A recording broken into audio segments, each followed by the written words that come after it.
today I think we're very privileged to have Rotary Foundation Chair Sam Camporeale just to give us a bit of insights about what our foundation is and really how the great cogs of this turn and make a difference.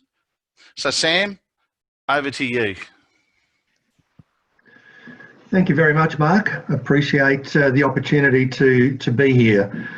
And interestingly enough, I think what Mark was just talking about and some of the chat that's been happening that I've been watching leads really well, I hope, into what I'm going to speak about this morning. So I'm just going to bring up my presentation so we don't sort of interrupt too much. So share the screen and I'll bring that up. Okay. It was late in the afternoon of the 25th of March 1992, and I was actually declared dead on that afternoon. Along with two colleagues, I was driving home to Hobart. I lived in Tasmania at the time. I was driving home to Hobart from a business trip up in the north of the state, and I was involved in a high-speed head-on collision on the Midlands Highway, about 100 kilometres from Hobart. The media announced that it was a fatal car accident, and my colleagues who were in the car with me thought I was dead. The chap who was in the front passenger side was an ex-policeman from the Northern Territory. Apparently he took one look at me, thought I was dead. He managed to clamber out of the accident and go and help the other victims. Now, obviously I wasn't dead, and thankfully no one was actually killed in that accident. Now, the reason I'm telling you this is because it might give you some perspective as to the severity of the accident and the seriousness of my injuries. I was in hospital for about 2 months, and I underwent several major operations. And over the next 2 years, I had more surgery and had to undergo a lot of physiotherapy and rehabilitation so that I could walk properly again and so on. And during that whole time, I was in fairly constant pain. So you can imagine how I was feeling quite depressed. Anyway, one afternoon I was in the rehab clinic and I was doing some strengthening work with my physio. I was sore, I was frustrated, and I was feeling pretty sorry for myself and felt like giving up and just going home. But it was at that moment during this session that I experienced a very powerful thing that I'll never forget. It just changed my life and brought Rotary into my life. There I was doing these exercises, feeling very frustrated and miserable at the situation, where I see a young Indian girl come in. She was about 9 or 10, perhaps, I'm guessing, and her mother come into the room along with their physio. The young girl was fitted with calipers, and they came over close to where I was doing my exercises. Her physio started to work with the young girl, making her walk backwards and forwards using some handrails that had been set up. I could see that this young girl was really struggling to walk. I honestly don't know the full story of how this family came to be in Australia, how they got into this situation. But anyway, it was the case, and the little girl was struggling, and she'd had enough, and she sort of turned to her mum and she said, "Mum, when will I be able to walk properly again?" And the mum looked at her and looked at the physio in utter horror at the question, full well knowing the answer already. And the physio gently shook her head, and I heard her say quietly, because they were very close to me, "Polio has permanently crippled your daughter." Obviously, I don't think the little girl understood at that moment. Now, this whole episode and discussion only took a few minutes. We were in a public place, and I couldn't help but overhear the conversation. It was an emotion-charged situation, and it was quite intense. And I realised that I had stopped my own exercises and tears were streaming down my face. I couldn't help it. Even though I was in a very public situation and there were other people around, I was crying, full on. I went home that afternoon and I told my wife, Lee, the story. I said to her then that I would stop feeling sorry for myself, understanding that there were others that were in much worse situations than me. But I have to find a way to be involved and help others in whatever capacity I could. It was some time later that I read about Rotary International's campaign to end polio, and that attracted my attention. Like many of my friends, I didn't know anything about Rotary at the time, so I started to find out more. I just knew I had to find a way to contribute, and in the end, joining my Rotary Club provided me with the opportunity to do my bit. This is the reason I joined Rotary. Maybe different to some of the reasons that Mark was talking about before, but that's my personal reason. Now, I just want to show you some facts. We've already touched on polio. DGE Mark's mentioned it a few times today. It remains the #1 project for Rotary International and the Rotary Foundation until such time as we've eliminated the disease. But I just want to show you a few facts from maybe a different perspective to what you always see. We always know how close we are to finishing or to ending polio. We always talk about, you know, things like polio fatigue, and it's been going for such a long time. But I just want to show you a few stats there that you can see in front of you. That is a huge achievement to date, regardless of what happens and regardless of the challenges we are facing right now. We have already, through this End Polio program, saved 1.5 million lives. That's 1.5 million people alive today that without the work of Rotary International and the Rotary Foundation would not be with us today. We've eliminated polio from 123 countries. We've immunised 2.5 billion children. You can see there that to date, we have achieved a huge amount. And I think that's something we need to remember and be very proud of when we do get frustrated with the fact that eliminating the last couple of pockets of polio is taking some time and is presenting some challenges. So we will ultimately eradicate the disease, I believe that, but we do need you and your clubs to continue to support and fund this work. But again, just look at those statistics and remember, be proud of what we've achieved so far as an organisation. Now, it took me a few more years in Rotary before I fully understood the magnitude and variety of life-changing projects undertaken all over the world every single day. Now, this slide just lists the programs of the Rotary Foundation. I'm sure many of you are probably familiar with those programs. They're split into two broad areas that you can see: humanitarian aid and education and training. So the aid side, we've talked about polio, and then we have a number of different types of foundation grants. And we talk about making a bigger impact in the world, making a difference. Those grants are the magic of the Rotary Foundation. That is what helps us continue to make a difference in the world. And then you can see the education and training ones. I mean, I could spend a lot of time talking about Rotary Peace Scholarships, and you know, I've been fortunate enough to meet and engage with a couple of Peace Scholars that, you know, have made a profound difference in their geographies in the world. And you can see the other training programs there listed on that slide. Couple of new ones there that I'll touch on a bit later: the disaster response grants and projects of scale grant. They're relatively new. Disaster response grants has been around for about 12 months, and projects of scale grant is new this calendar year. And I'll touch on those very briefly in a moment.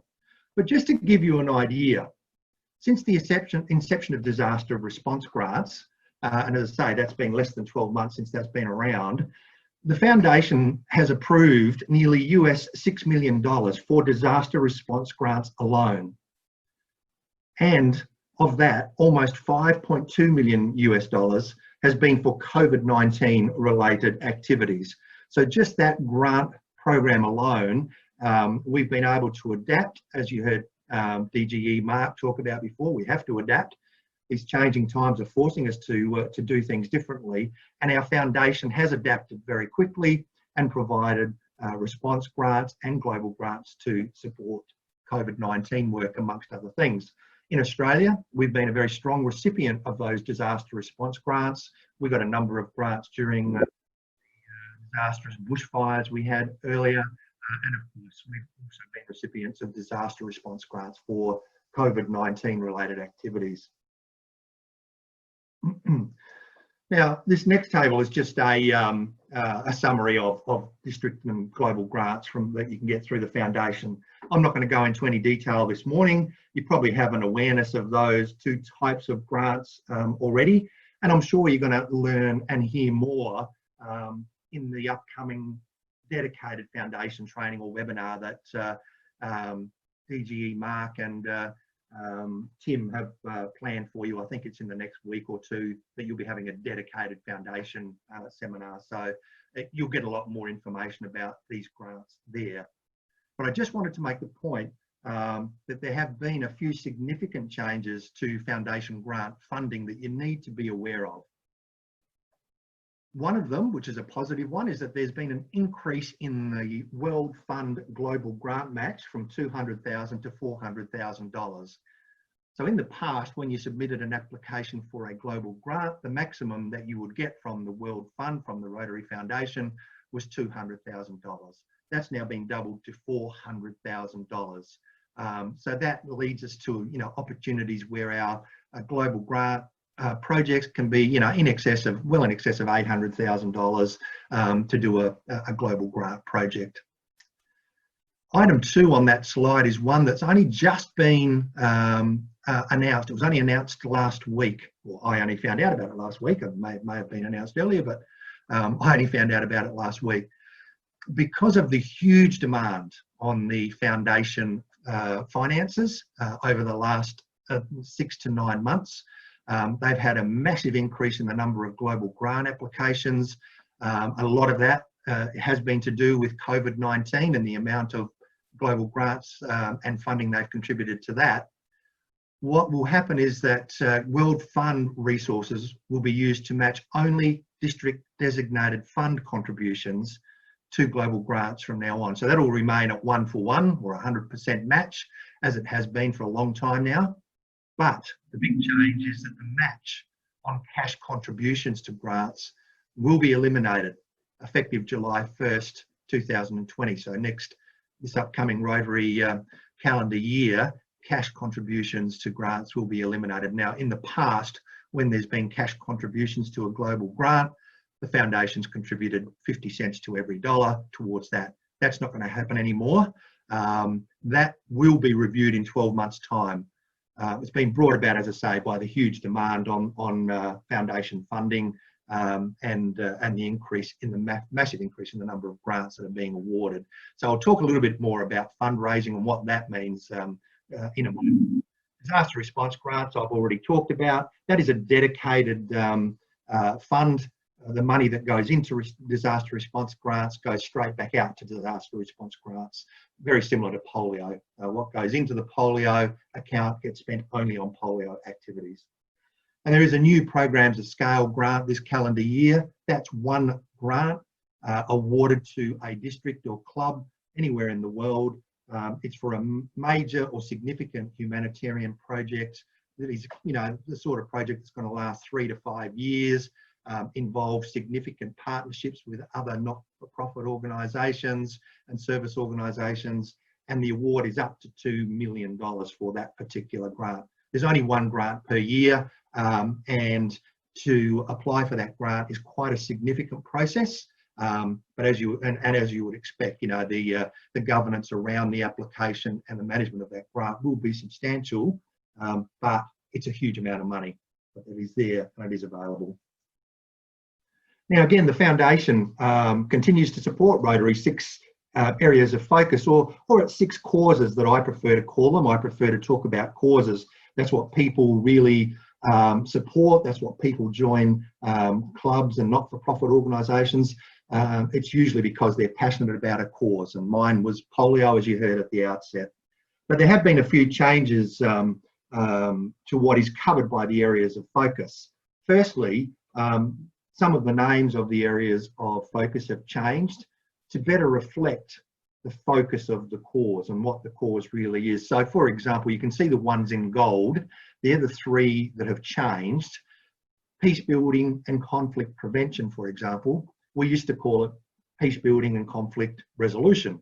Well, the whole intention of the program really is to create a world of peace to prevent conflict in the first place. So whilst conflict resolution remains a part of the program, it's really not, it was not the intent. The intent is to focus on peace building and conflict prevention. So just a few name changes to be aware of.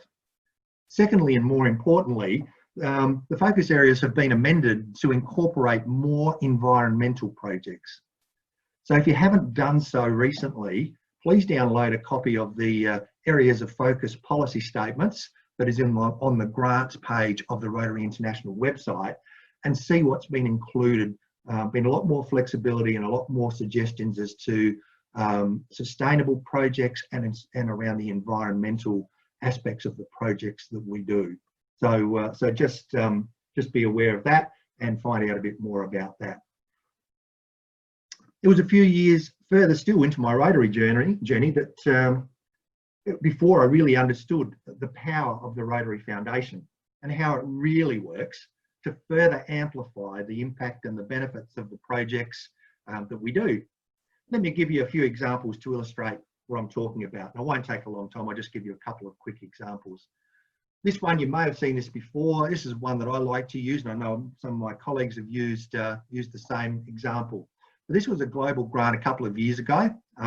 That was a project of the Rotary Club of Bribie Island up in Northern Australia near Queensland, District 9600. Now that was a club at the time of less than 10 members.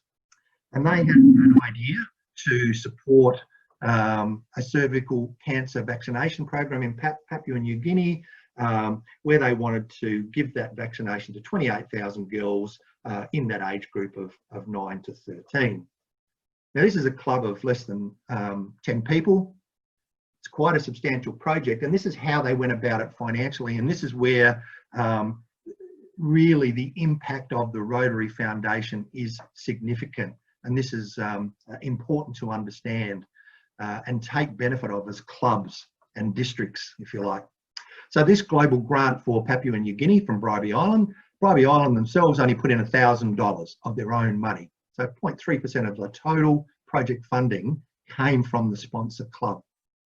Through their own marketing efforts and PR and whatever, and visiting other clubs, they managed to get $100,000 of contributions from other clubs. And through their own district and other districts, they managed to get $98,500 of district designated funds from around the country. And against all of that, Rotary Foundation, through the World Fund Match, provided another $129,500 towards that project.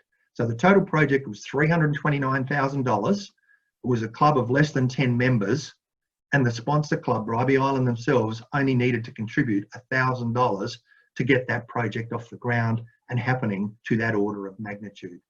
Now, I can tell you in that particular instance, Bribie Island has not contributed anywhere near $129,500 to the foundation ever. That's sad because we want them to contribute more, but they are a small club and they do contribute what they can. So that in effect, they are a net recipient of foundation grant funds. So be aware of how you can multiply the funding for a project through the Rotary Foundation. That's really the key to the foundation, and therefore how you can grow your projects and have a more significant and bigger impact on the communities that you're trying to help. Be they small projects in our own communities or be they substantial projects internationally. And I've just got a couple of more examples there. I won't spend a lot of time there, but you can see I've just listed a few examples. They're all based in and around Australasia, and they relate to some of the projects where, you know, you can see there that the global grant values that have been contributed, they all vary in size and type, but just a few examples there. So my message to you is take advantage of the foundation grants, be aware of how they work. You have you know, Charlie Spears and the foundation committee in your district to help you with these. There are people, myself and others around the country that can also help you work out how to maximise the benefit of foundation grants for your club or your district. So take you know, take the opportunity to speak to Charlie and his team, and make sure that you're getting the foundation grants that are available. Now, the next one I was going to talk about, I just wanted to take an opportunity. I'm sure you're probably aware of this, but I just wanted to take an opportunity to give this a plug, because this is also supported extensively by the Rotary Foundation. 2021 is the centenary, Rotary centenary in Australia and New Zealand. And one of the biggest projects is happening in our own region, and this is the Give Every Child a Future project.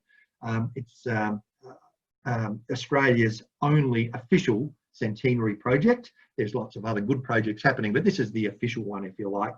And we are collaborating. Oh, no, it seems like that's better. Stopped. We are collaborating with UNICEF on this project.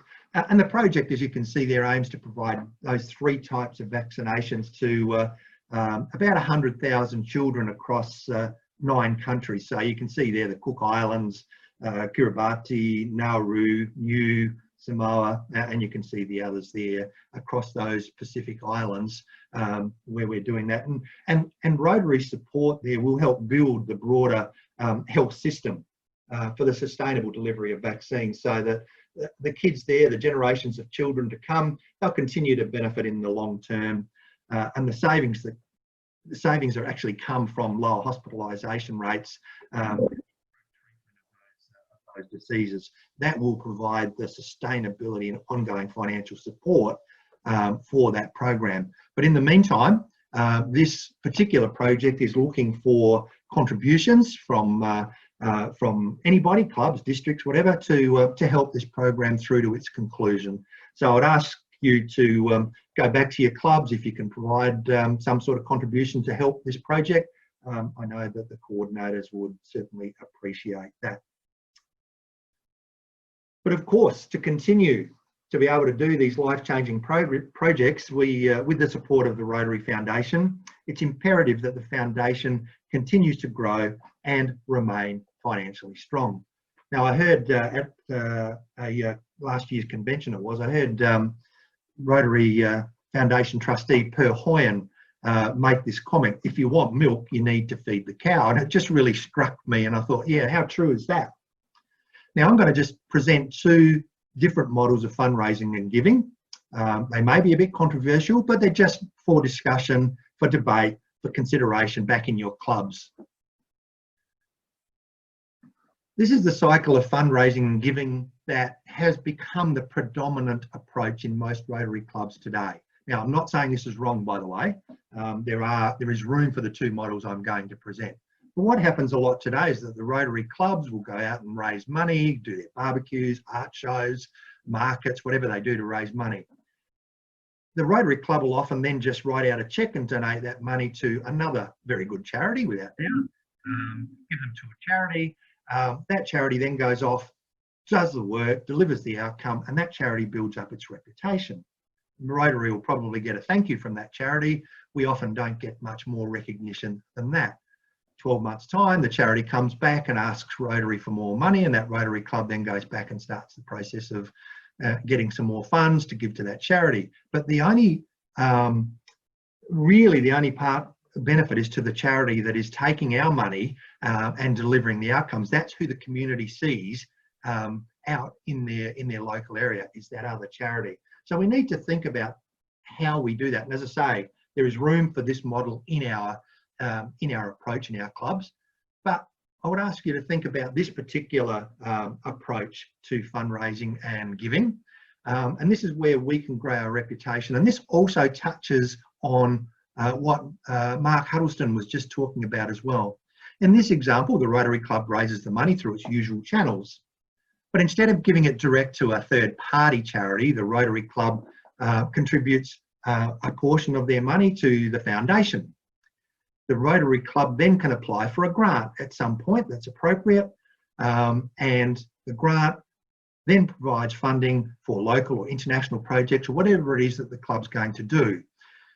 The intent is that with that grant, members of the Rotary Club are engaged, members of the Rotary Club go out and do the work, and then Rotary grows its reputation because people in the community can see the work that Rotary is doing.